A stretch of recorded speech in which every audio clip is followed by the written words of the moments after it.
Bonjour chers frères et sœurs de l'Église de Jésus.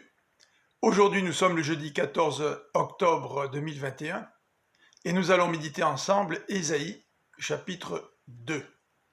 Nous pourrions diviser ce passage en trois. Tout d'abord les versets 2 à 5 qui nous présentent la montagne de Sion.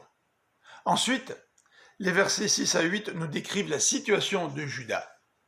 Et pour terminer, les versets 9 à 21 nous présentent le jugement de Dieu. Regardons tout d'abord la section à laquelle nous avons donné le titre « La montagne de Sion ».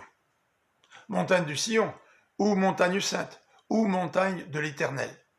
Ce terme fait allusion à un thème courant dans le livre d'Ésaïe, qui se réfère au temps de la fin. Ce n'est pas le seul terme qui se réfère au temps de la fin. Au verset 2, nous retrouvons l'expression « dans l'avenir ». Elle désigne les temps messianiques. Au verset 3, la référence est faite à la conversion des païens à l'Éternel. Ces derniers vont le connaître, ils vont le suivre.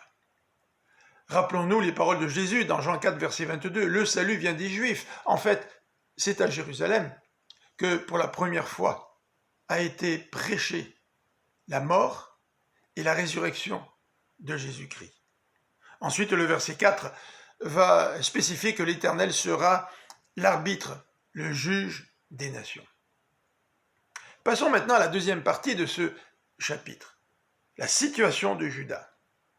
Très rapidement, Ésaïe fait allusion à la superstition, à la magie, à l'idolâtrie dans lesquelles Juda est tombé.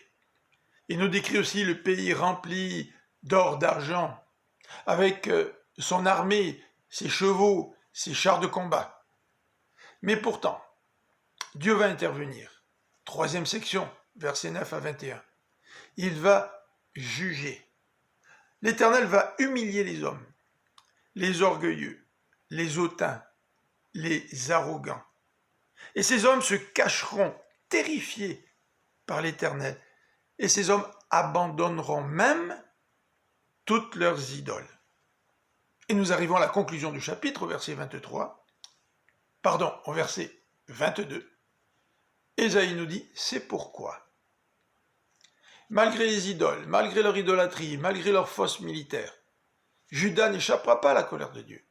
C'est pourquoi, Juda, cesse de te confier en l'homme, dont la vie ne tient qu'à un souffle. C'est aussi notre réalité aujourd'hui. Malgré notre grandeur, le développement de notre technologie, le développement de la science, la vie de l'homme ne tient qu'à un souffle. Cessons de nous appuyer sur nous-mêmes, mais tournons-nous vers l'Éternel, car lui seul peut apaiser la colère divine provoquée par notre péché.